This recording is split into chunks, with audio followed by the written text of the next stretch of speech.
of weeks ago, I showed you one of my favorite garden shrubs, a plant called Paraic avalanche.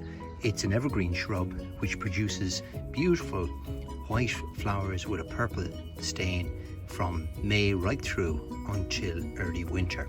It's evergreen, it retains the lovely foliage through the winter period and flowers for many months. A really easy plant to grow, and it's at this time of year that you take cuttings from the plant to propagate new plants for your garden.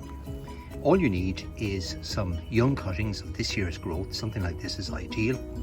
You also need I'm going to root them here in the veggie pod.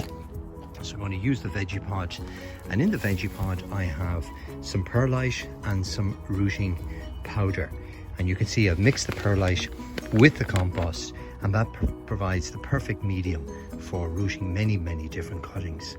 And you'll see just up here I've inserted some cuttings of hydrangeas and Paraic about 2 weeks ago. Covered them with a cling film, and that will help them to root a lot faster. So remember, all you need to root some of the cuttings is some cutting material. I've stripped them down and prepared them here so you can see I've removed the central point. I've also stripped off any leaves or flowers off the cutting.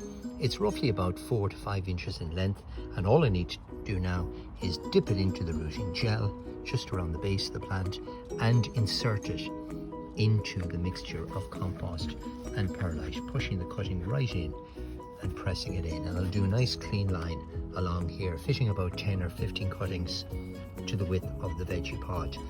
Once I've them inserted, I give them a good watering and then cover with some cling film, and that stays on the plants for about 3 to 4 weeks until such time as the cuttings have rooted. Why not give it a go? Remember, you can take cuttings of many popular plants like fuchsias, hydrangeas, hebes, Paraic, or any of your favorite garden shrubs at this time of year.